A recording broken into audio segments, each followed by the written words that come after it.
is Kress. We are doing a brand new podcast here. Doesn't mean we're walking away from Freedom Roundup. All we're doing is kind of branching off and doing our own thing. We've all been very, very busy this summer. We had parades coming in. We've had all these festivals going on. We just want to sit down and have Representative Jeff Coleman talk straight to his constituents and tell us what the heck is going on in the state of Missouri and his opinions on what is going on nationally as well. I am joined with the namesake of this podcast, Representative Jeff Coleman. Hey, Chris, great to be here, and I'm excited about getting this podcast going. Good to hear from you, bud. Thank you. I'm also joined with Greg Moody. You've heard him on Freedom Roundup as well. Greg, welcome in. How you doing, partner? Doing good, bud. Thanks for having me on. All right, so there's a lot going on that we missed that we're going to try to catch up on. Jeff, we got the gas tax we want to talk about. Dr. Anthony Fauci, we're going to be talking about, and a whole lot more. Where are we starting today, Jeff? We'll start with the gas tax today because I think that's something we need to talk about. It's relevant. It's right now. The gas tax passed this year. It starts on October the 1st, which was Friday. I get both sides of this issue. It's something our roads and our bridges definitely need to be corrected and taken care of. However, I don't know that this was the time to put a tax on our people when we're in some of the worst times of inflation that we've been in for a long time. When we've seen gas hitting close to $3 a gallon, man. Yeah. Jeff, I just wanted to ask you, can you clarify the details of this law? Like how much is it actually going to raise the gas tax? Yeah, it's not going to raise the tax a ton. It's 2 cents per gallon starting October 1st of this year. Moving forward, it's 2 cents a year every year after for the next 5. So it ends up being I think it's a 10 cent per gallon tax. However, my problem with this is just simply we're hitting people again, and every little cent counts at this time. And so, so everybody knows, I voted no against it this time. Honestly, while we were doing a debate on the floor about the gas tax, I was on Facebook intentionally. People sometimes look at you like, why are you not paying attention? I was definitely paying attention to the debate, but I wanted to know what the people in my district, what their thoughts were. So I put it out on Facebook. I asked everybody to comment in reference to that, and my gosh, my Facebook exploded. There was over 10,000 people that responded to me on that, and all but maybe 1 or 2 were against me voting for it. So again, I voted no. Because my big thing on this is, I kind of I'm actually kind of with you on this. I can see both sides of this. To put it into perspective, and this is according to taxfoundation.org. This is as of July, so it's a little bit off, but not that much. Just so you guys can check my sources on this. But the gas tax in California is about 67 cents per gallon, and that's number 1 in the country. Missouri is, as of July, 17 cents, which puts it at number 49. So I can kind of see where it's like we need the money to fix our roads and bridges, but at the same time, you do want to be careful because you don't want to turn in. This is how it starts, right? It's just like, oh, well, it's just a small tax increase, and before you know it, you're at 70 cents, 80 cents. So you do need to be careful and just keeping politicians in line. Well, it goes back to, Greg, it's a good point. We are 49th in the states for the lowest gas tax, but at the same time, we also have the 7th largest roadway system in the United States. So the two don't really balance out, but at the same time, isn't that something to be proud about in reference to the low tax? If we could make sure that our roads and bridges are safe and that they're maintained. See, Jeff, that's what I was going to that's what I was going to say. We are what in the United States for the lowest gas tax? 49th, I believe. Yeah. I think that would be something we would, brag about. It's a good thing. Yeah. I think it's part of the reason why I moved to the Midwest is because taxes in general are lower. It's a good thing, and I'm not. And just to go back, I'm not saying that to like say raising taxes is a good thing. I'm just saying that to put it into perspective, because I actually put a funny meme out there before I had actually realized the specifics of it, that this is how you turn into California. But I mean, to me, that's the thing you always need to be careful of, because you lose. I think it's how we got to this point in general as a nation, is you lose liberty in small amounts. So we're sitting here saying, oh, it's just a small tax increase. And then before you know it, everything's just a small tax increase, and you are taxed out the wazoo. Well, you start. Remember that this is for our roads and bridges. I get that. I mean, that's a good point, Greg. Yeah, we need to continue to make sure our roads and bridges are good. We need to be safe. We need to attract new business in, and that's one of the things that they look at. But at the same time, to Greg's point, every time you have a tax increase, you have this tax and that tax and this tax and that tax. They may be little, but when you start adding them all up, they add up to a lot of money that we spend out of our own pockets. So, Greg, you are looking at taxfoundation.org, correct? Right. So can you tell us the surrounding states around Missouri? Illinois is at Illinois is number 2. what percent? Okay, number 2. And Kansas is where at? Kansas is number 37. That's at 24 cents per gallon. Illinois is at about 60. We're going to round up about 60 cents per gallon. So the southwest corner of Missouri touches the state of Oklahoma. Where do they set at? That's at number 44 at 20 cents a gallon. And let's look at Arkansas, Tennessee, and Kentucky. Can you follow up with those, please? Arkansas, 25 cents a gallon, and then Kentucky, number 34, 26. Okay, so, and we're at 49 out of 50 states, right? So, I guess where I was saying, I'm agreeing with you right now, Greg. We should be proud that we are the lowest gas tax state in the continental United States by far. So, where's Alaska? Because I know they're sitting outside of the they're number 50 at 15 cents. And I mean, the thing about a gas tax is it almost kind of makes sense as like a user fee, like you are being charged for using the roads. So if you're going to have, personally, I think there actually are some fairly convincing arguments for privatizing highways, that they actually run better. But if you're going to have government run it, there actually are arguments to be made that for the gas tax, that's just being charged as a user fee. But my question is always, well, how much income tax, like what's the income tax rate, and where is that money going? What are you doing with the rest of the money? Before we're going to sit here and say, well, you're obligated to pay more in tax. Where is the current revenue going? Right. Absolutely. Absolutely. You nailed it on the head. So, Jeff, what do people have to do? Because I know there's a provision in this bill also that if you do a certain number of things or a certain something, you're able to get a percentage back or maybe the entire thing back. Can you tell the people what is going on with that and what the provision is?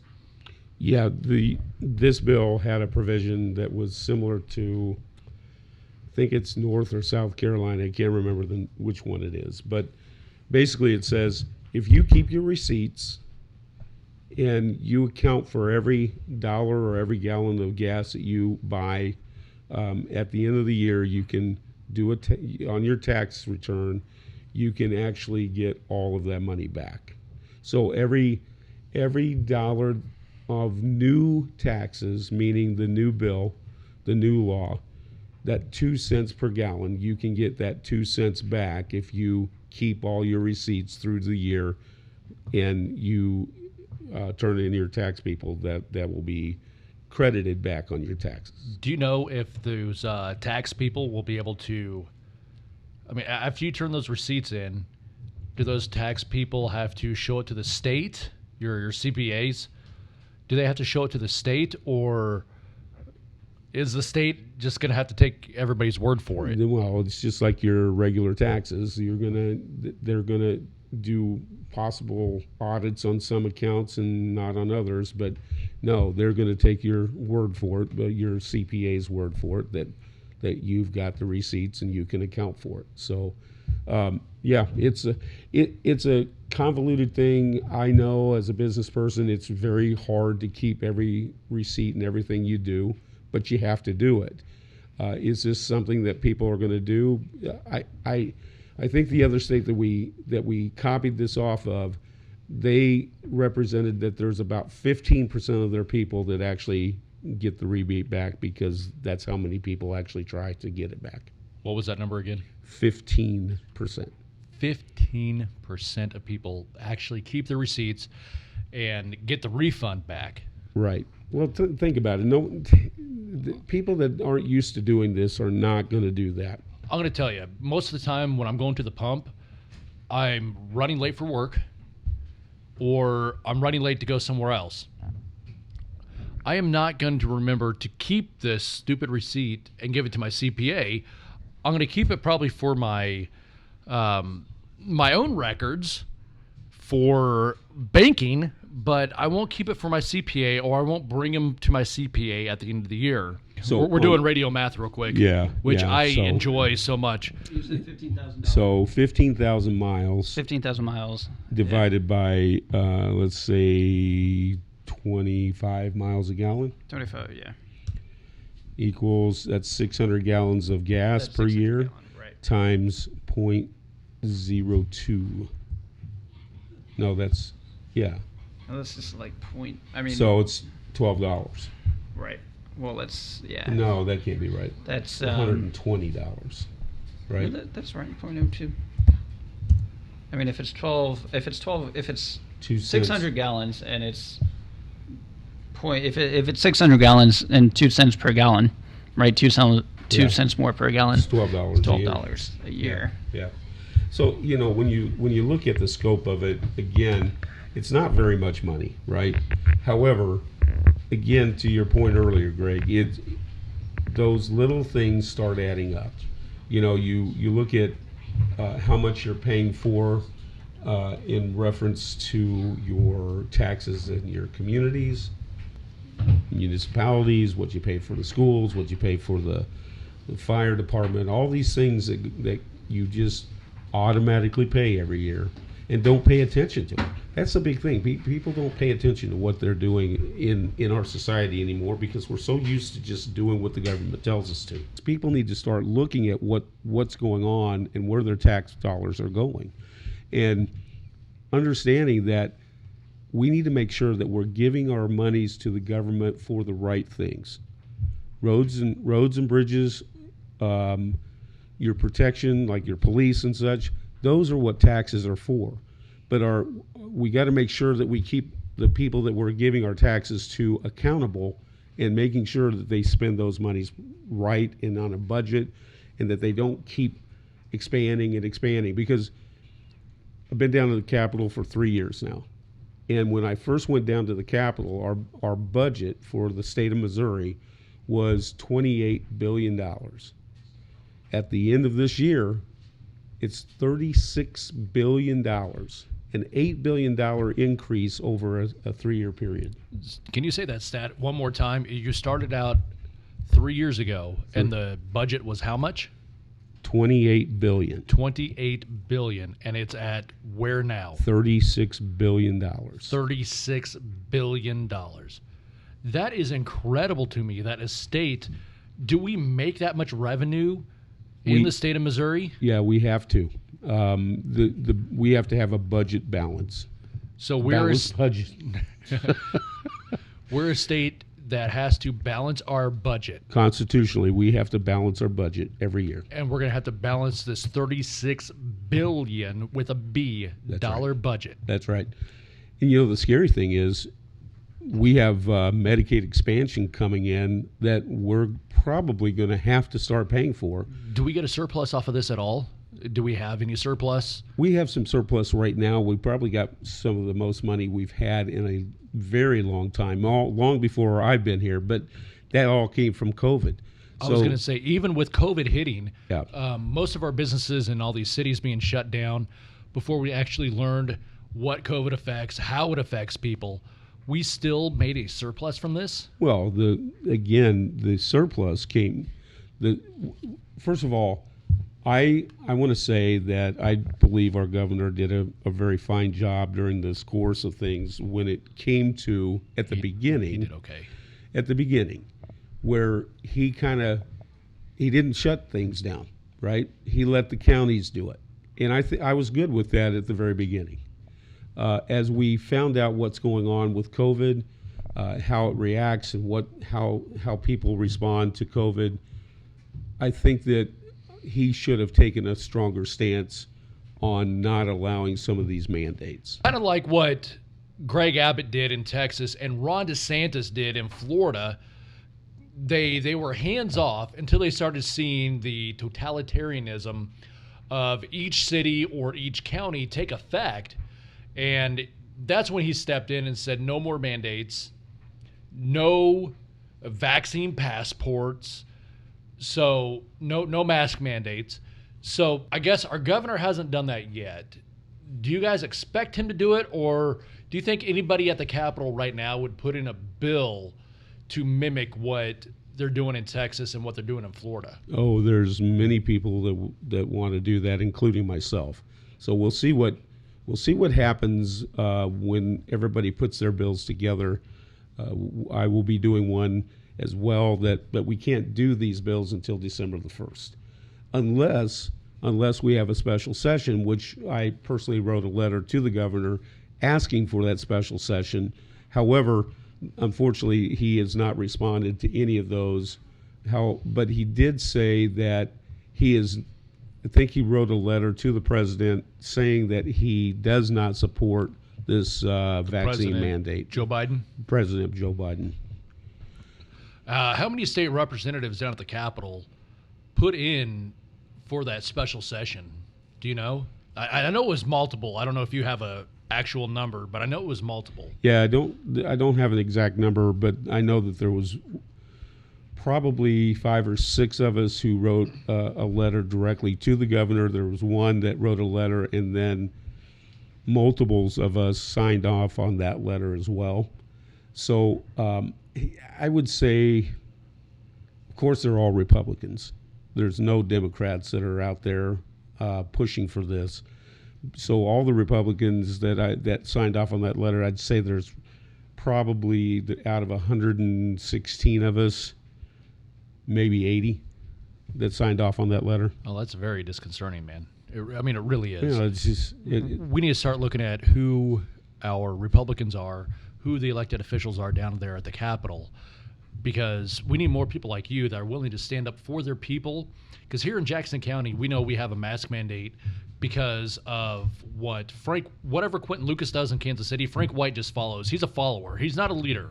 We know that.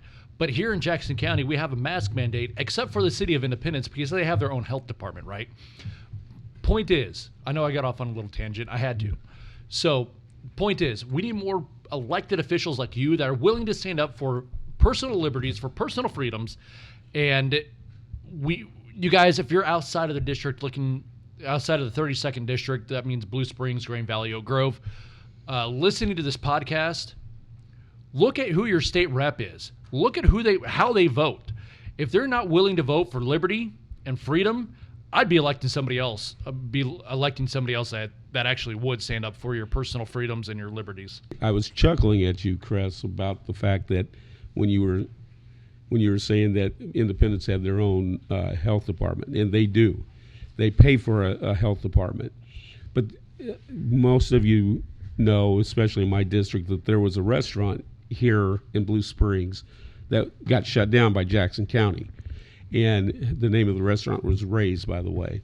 And what I was chuckling about is the fact that Jackson County Health Department shut her down.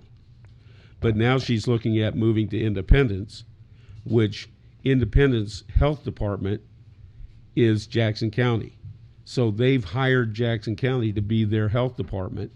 And the ironic thing about this is that Jackson County, took away her license to do business and shut her down in Blue Springs. But now is going to have to turn around and give her license back in Independence because they don't have the ability to say you're shut down. So that's the ironic thing, and that's I can't wait because I'm going to show up on the first day that they open.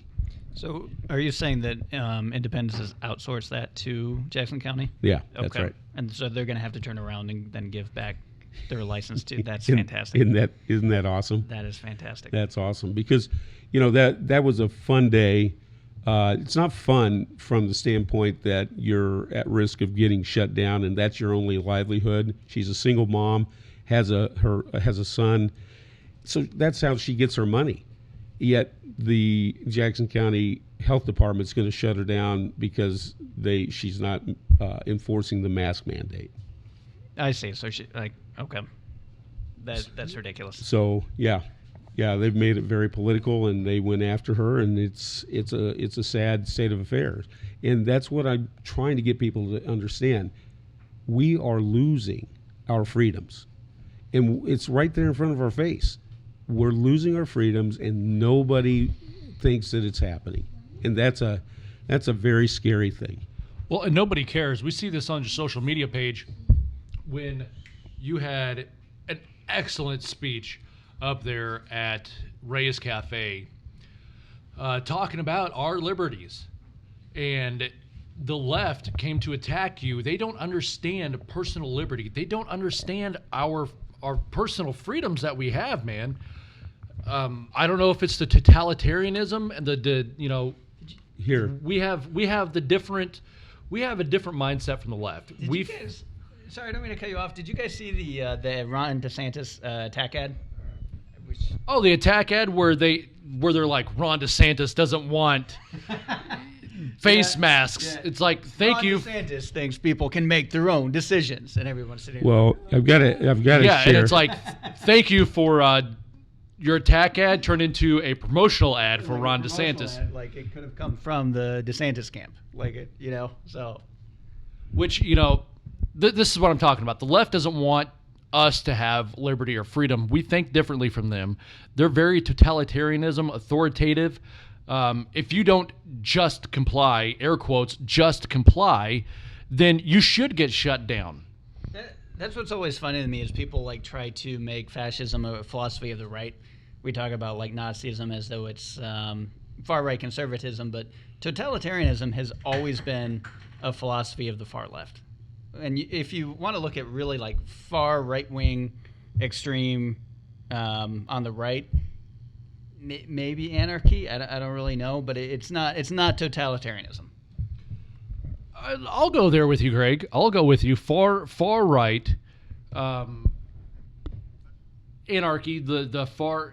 Okay, so I tend to lean libertarian. Yeah. So past that would be, I guess, more anti-government anarchy. But I mean, my problem with that always is that the far right, conservatism is basically freedom within limits, right? I actually try not to even use the word freedom because it's liberty.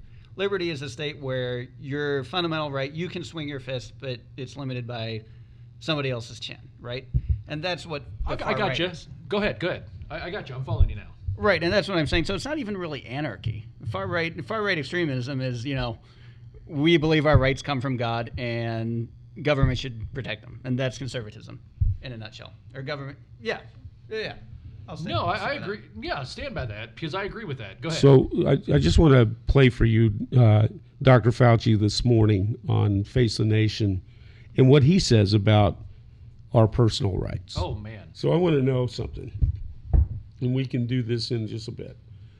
But why is it that COVID is so important on companies with 100 or more employees? It seems like an arbitrary number, doesn't it? Yeah. But it's just like Jackson County saying we're going to start our mask mandate because people need to be careful, but we're going to do it a week and a half from now. Yeah.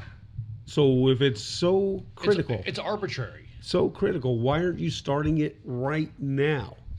That's the question. Well, if it's so critical, why is it 100 employees or more? What about the people that have 99 employees? Oh, COVID doesn't go there. No. So they don't make any sense. So you're going to tell me to go do all these things. You're going to make me lose my job over this? You're not even going to, this is why people don't have any faith in it. That's why they're not. In what? Faith in getting the shot. Faith in wearing a mask, because they change everything. They make no sense. They say, look at the science. Where's the science in that? Where's the science? You just can't say, shut it down because of COVID. Science. Yeah. It doesn't work like that. Well, remember this started out with 14 days or 15 days to slow the spread. Right. That was 18 months later. We're on we're on day 1,000 of 15 days to slow the spread now. Well, it gets me so angry whenever people get on my Facebook and they come after us because I'm against the mandate for everybody to do what the government says. But you're not paying attention. You don't care about your fellow people. That's not true. What I'm looking for is some kind of proof that what they're asking people to do, what they're doing is shutting people down and making it to where they don't have a job anymore. Why? Why are you doing that? Because you're not following science. If you're following science, then everybody would be required to do it right now, not later. Everybody would be required to do this at 100 or less and 100 or more. It just doesn't make any sense. No, I agree, and it's just the even if it was like 15 days to slow the spread, and even if everybody, you know how people say, oh, if we all got vaccinated, we could get back to life as normal and everything would be great. Even if we got all vaccinated, they would find something else. Because going back to your point, Jeff, this has nothing to do with science. There are people out there who love having control over other people, and that's what this is about. It's what it's been from the get-go. I said from the beginning, if we hand over this power to politicians, they will never give it back because they have a bad habit of doing that. Once you give them power, they don't want to give it back. I said to a politician. But he's one of the good ones. We like this one. I'm absolutely agreed on that. That was a definite mic drop moment right there. Good job, Greg. Good job. There goes the mic. So anyway. So the arbitrary rules of 100 employees versus 99, the arbitrary rules of you have to wear a mask in this city, but a city that's 20 minutes away or a neighboring city, you don't have to wear a mask. That's what I don't understand. Why is it okay for a city neighboring another city to wear a mask or to have a mandate? To me, it's all arbitrary. The politicians are trying to keep this thing alive. It is no longer science-based. It is all politically based. And we see that with the WHO saying we don't need to have a third, fourth, fifth vaccine for get vaccinated every 6 months for the rest of your life. When's COVID going to stop? I'm going to tell you, it's not. It's here like the flu. It's going to be a new version of the flu. Let's just get on our horse and ride it out, right? It's going to be here, not going away.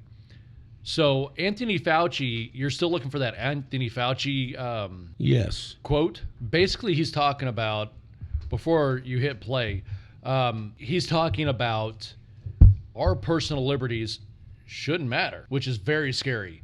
And this guy, Greg and I were talking about this before we got on air. Our personal liberties are at stake, and why isn't this guy fired by now? He has had so much trouble. We know that he's run the NIH,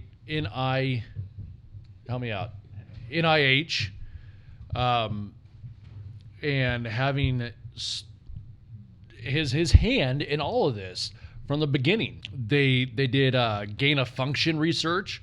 That's how all this started in Wuhan, the Wuhan lab of virology, which is in what country, Jeff? I think it might be China. In China. And what did Trump call this virus?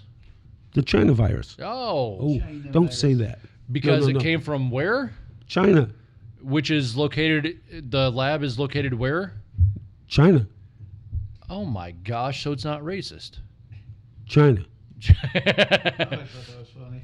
So anyway, Dr. Fauci's hand was in all of this, right? He supported the gain of function, and why is this guy not in jail? That's my big question. Wasn't his wife involved with the FDA as well? I believe that's right. You are correct. Interesting how all these things connect, isn't it? I wonder what money's involved.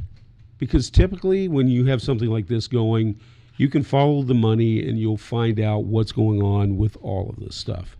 So bear with me. Follow the money. Follow the money. Let's bear with me for just a second. All right, Jeff. So you found Dr. Fauci's video from Face the Nation this morning? Face the Nation. Am I right? That's right. Okay. You want to go ahead and play it for us? Yeah. Here we go. You are a member of society. And as a member of society, reaping all the benefits of being a member of society, you have a responsibility to society. And I think each of us, particularly in the context of a pandemic that's killing millions of people, you have got to look at it and say there comes a time when you do have to give up what you consider your individual right of making your own decision for the greater good of society. But you are a member of society. So let's play that again. In case you missed it, listen to what he said. Making your own decision for the what you consider your individual right of making your own decision for the greater good of society. What you consider your individual right of making your own decision for the greater good of society. But you are... This should absolutely scare the hell out of you. We have a bureaucrat, an unelected official, telling us to forget about our personal freedom, to forget about our personal liberty. Listen, it absolutely scares me. And the fact is, what people have to understand is that it's not supposed, the people are not supposed to be afraid of the government. It's supposed to be the other way around. The government is supposed to be afraid of the people. That's what our Constitution is all about. Thomas Jefferson had the perfect quote for that, Jeff. He said, when the government fears the people, there's liberty. When the people fear the government, there's tyranny. And where do you think we're at right now? Well, obviously, if we're not there at tyranny, we're very close to it. We're quickly getting there. We're on the road to tyranny, right? Absolutely. Well, isn't this fun how it all ties in together? Like this goes back to even what I was saying earlier, how we lose our freedoms in small amounts. Like it starts out with a gas tax. It's like, oh, it's just a small tax increase. Oh, it's just a small this, it's a small that, until we arrive at the point where we have somebody saying, you need to give up your personal liberties for the greater good. And I get why some of these people don't want to get out there and put their voice out there, because they're afraid that that's the left is going to come after them and shame them. And you're not there for the people. You're not there for. It happens so many times to me. It's just ridiculous, and I don't care anymore. You've got to the point where I could care less if you're going to be my friend again. If you're going to come after me on Facebook or Twitter, I don't care. Come after me. The fact is, I'm not going to walk away. I'm not going to give in to all the pressures of you coming to say I don't care about my fellow people. I absolutely care about my fellow people, and in fact, I care enough about you that I'm going to stand up for your rights, even though I don't agree with you. Bingo. Caring about your fellow people would also entail they have their personal choice to do what they want. They have a personal choice to wear a mask. They have a personal choice to get vaccinated or not get vaccinated, right? That's what this is all about. It should not be heavy-handed government saying you have to do this. Or a governor in the state of Missouri saying, I'm not going to say anything other than in the state of Missouri, we're not going to have a mandate. Well, that's fine. What are we going to do about the local municipalities? You can't be so laissez-faire about everything that you end up leaving it up to the municipalities encroaching on our rights, something that you won't do at the state level, But there has to be a line drawn somewhere. There has to be a line drawn. Because where we're at now is why we're seeing many parents at school board meetings, why we're seeing many people at city council meetings, at county meetings, fighting back against this tyrannical government because, in the name of safety, because of COVID. In the name of safety, because of COVID. New York is at a point right now, they have every damn business shut down. They have the COVID passports before you enter a business. Before you enter a business, you have to show me the papers. Your papers, just like in Germany, 1942 Germany. Where are we at right now in society? Why are we doing this? Why is this acceptable? Where are we going? So, Jeff, this is something that's very, very concerning. What Dr. Fauci said, what you touched on, what's happening in these counties, in the local municipalities, what's happening in New York, like what I touched on. You know, our personal freedoms are at stake. Let me just wrap this up by saying, what should be the absolute care for thy neighbor, what the left wants to push on us is, you do you, let me do me. Like what it was before COVID. Don't worry, I hit the microphone. Don't be a Karen and care about what I'm doing in my personal life. What I'm doing in my personal life is personal to me. It's none of my business. It's none of your business. It's none of Greg's business. What I'm doing is what I'm doing. It might be Becky's business, though. It'll be producer Becky's business. Of course it will, right? She exists. She does exist. Representative, do you see this being abused? Because right now this is abuse of power, 100% abuse of power. Do you see anything going on at the Capitol that would curtail this abuse of power? You know, I think we hit on that early on in reference to the letters that have been sent. I can certainly tell you. Besides the letters, man, let's be honest with Listen. What else can we do? Okay, so I got asked that question earlier by one of my constituents. What can we do?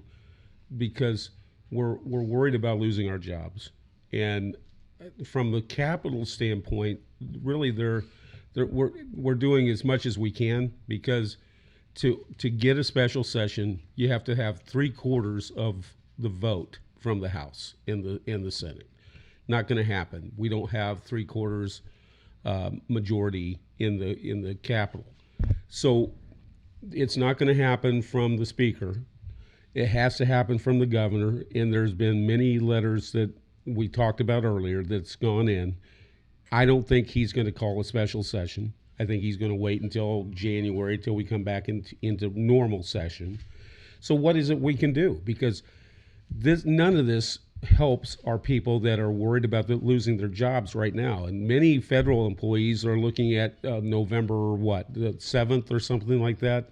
The beginning of November. But what we're talking about now is Joe Biden putting in the executive order, putting in that mandate that all federal employees or contractors like myself have to get vaccinated by November. Or private companies that have 100 people or more. And so she fits into that category. And I told her there's not a lot to do except for rally together people that want to go down to the Capitol. I'll go with you, and we'll put together a rally.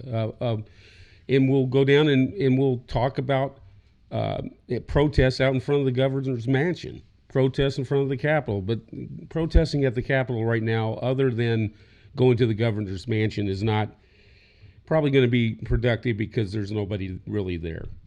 So it's got to be with the governor's mansion, and let him know this is what we're worried about. We have to do something before the beginning of the year, because people have to make choices, and right now, a lot of the people are making their choices to lose their jobs, and that's not right.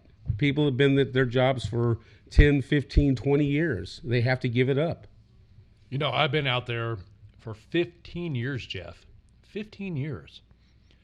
I'm getting forced to take an experimental drug. When is this going to stop? It's not going to stop. 15 years, Jeff. Yep. 15 years I've been out there. I'm going to lose my job. But, I guess it's lucky enough, since Joe Biden has screwed up this economy so much, that people are hiring out there. But where else am I going to make the same amount of money that I'm making right now? Where else am I going to go to get the fantastic insurance that I'm getting right now? There's not a whole lot of places. But according to my people on Facebook that don't agree with us, it's your choice. You get to stay and take the vaccine, or you can leave. That's your choice. You want choice. See, that's not a choice. I'm just telling you that's what they say. Listen up, guys. This is what tyranny and actual liberty brings. Tyranny gives you the choice of comply or else. Yep. Liberty gives you the choice of you don't have to comply. You can make up your own damn decision with your own mind. And here's the consequences from that. That's what liberty brings. Tyranny, I'll say it again, comply or else. Those are your choices. This is the thing that just drives me nuts, because people don't see that their choices are being taken away. They sit there, and to Greg's point earlier, again, sorry, Greg, I keep bringing up your points. No, please. But things just keep chipping away, and you don't even see what's going on in the world. And so right now in our country, our rights are being chipped away, and pretty soon you have people like Bernie Sanders who no longer worry about calling themselves a socialist. When did this happen? I don't understand how people don't see right underneath their nose what's going on. The left wants big daddy government to take control of our life because they can't have their own thoughts and their own fruition, their own free will to decide what's best for them. They need someone else to control a nanny state, to control what they do. And they think that's the best thing to do for you and I, the people that want our liberties. I keep saying liberties over and over and over because it's something that we are actually losing. We are losing this liberty. We're losing this country. Like what you were saying, Bernie Sanders is now calling himself, as the same as AOC, an out-and-out socialist. Why are we doing this to ourselves? Didn't we not fight wars against this? Didn't we fight wars against a heavy-handed government, totalitarianism, dictatorships, and socialism? I mean, look at Cuba. People risk their lives every day coming over here on a damn raft made of car tires. And we have people coming in from Haiti trying to get into this country. This is a discussion for another time, but why the hell did they choose the Texas-Mexican border to come in when they could have gone through Florida anyway? So we have people migrating to this country. Why? For jobs and economic freedom and personal liberties. Okay? Jobs, economic freedom, and personal liberties. But yet, we're told by the left, we are told by the left that they don't care about the economics. Look at what Joe Biden's doing to this country. They don't care about our personal freedom. They don't care about our liberties. You know, it's this whole nanny state that I don't understand. The left wants, they compel for the nanny state every time they get in charge. They want these bureaucracies to grab us by the throat and lead us around like we're a dog on a chain. Sorry, Jeff. I'll step off my soapbox. Go ahead and continue to what you were doing, what you're saying. It infuriates me, though, that here we are as a free nation, or a supposed free nation, with the small liberties that FDR took away from us and the freedoms. But, it just infuriates me that we cannot look back and see what's actually happening. I'll get off my soapbox. I apologize. No, you're good. You're good. Greg, you got something to say in closing? It goes back to what I was saying earlier, that it does kind of tie into what I was saying earlier about how totalitarianism generally is a philosophy of the left, is that they want to control everything, and that there are people who want to control other people, and they get some kind of, I don't understand it, you might not understand it, they get some kind of sick enjoyment out of it. and there are people who want to be controlled by others. This is a point that Dennis Prager keeps making, is that you have these two groups of people, and they tend to be on the left. And totalitarianism has always been a philosophy of the left, and that protecting liberties and believing that liberties come from God has been a philosophy of the right. And this is what we're dealing with right now. This is why I think ultimately it's irreconcilable, because the left does not believe in personal liberties, and you can't reconcile with that. Greg, I absolutely agree with you, and I think I like Kress. I like you too, Jeff. I truly believe that. I just lost my train of thought. You know, I think today that we've had a lot of good comments and a lot of good conversation about where our country is right now, and it's scary because we are as a country losing our identity. We have the open borders. We have people that this COVID that has been going on for 18 months or longer now. When we knew at the very beginning, we didn't know what was going on. So at the very beginning, when COVID was new and we didn't know what was going to happen, I absolutely agreed with some of the things that happened, the shutdowns and such. But the fact is that they keep pushing it out, and everything changes all the time. So I think in closing tonight that, you know, we've had good conversation. We've talked about some local stuff. We'll get into more local stuff next time. We've talked about our national issues. And the reason we talk about national issues is how it affects us here locally too. Yeah, because the COVID and the mandates, it comes down to local and how that we're affected and are losing our jobs and such. But I think if we look at it at the very beginning, when nobody knew about this and how this worked, I understand why we shut down. I understand the concerns and such, but they keep moving the goalposts. We don't know what to expect anymore. And when Fauci says at the very beginning, masks aren't necessary. They don't really work, but it's good for the psychological effect of people that they feel better about having a mask on. But then a month later or so, we definitely have to have the mask. Now they say you got to get the vaccine, and the vaccine we can all get back to normal. And now all of a sudden the vaccine, it doesn't protect the people that get the vaccine. It doesn't protect them like we thought it was going to. So how do you know? The messaging is horrible. Who knows? Everybody thinks if everybody got the vaccine, now they're looking at 98%. Fauci said the other day, 98% of the population gets the vaccine. We'll be in good shape. We'll get rid of this altogether. And COVID is never going away, ever, because it's just going to be like the flu. And the vaccine is going to be like the flu. It's going to change from year to year to year. It's already happening.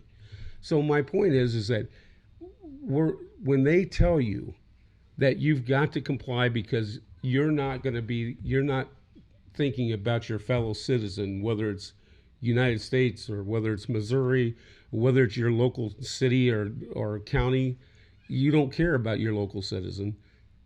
I don't go with that. And so bottom line, you do what you do, like Kress said earlier. You do what you do and let me do what I do. And let's continue on like a nation like we used to have, because it's not the same nation anymore. So at this point, I think we'll call it to a close. I appreciate everybody here. Kress, you got any closing statements? No, very good. I think we're going to make a new segment on the podcast called Coleman's Closing Corner, or something like that, because that was very good. You put very articulate way that you put that, and I definitely agree with you that the goalposts have been moving for quite a long time now, and look where we're at. They want us not to only take 1 shot, 2 shots, 3 shots, 4 shots. When's it going to stop? Every 6 months they said that you're going to have to renew your shot. When's it going to stop? When's it going to end? It's not. That's the point. It's not. Very good, Jeff. I appreciate we doing this on the podcast. Anything else you want to throw in there, Gregory? I thought that was fantastic. Well done. I just want to say thanks to both of you for being here and being part of this and contributing, because I can't do this on my own. I appreciate all your support and your help. Thank you, Jeff. It's good to be here. Jeff, I appreciate you having us on your new show here. We look forward to doing this on a probably weekly basis. And once we get everything settled down at the end of the festival season, parade season, we'll be looking at doing Freedom Roundup once again with Sean Horner, Michelle Horner, and we'll move forward with that. And we'll revisit this probably quite a few more times in the future. Yeah, I think we'll go ahead and just make this a weekly, as well as Freedom Roundup, and try to work both of them. I think that's it's so much fun doing this in the first place. Really appreciate everybody, and I just enjoy it. So we'll try to keep this going and maybe keep the issues closer to home, but we'll do things that are going to keep people up to date. Don't forget to hit that like and subscribe button. All right, we'll see you guys again next time. See you next week. Thank you, guys. Peace out.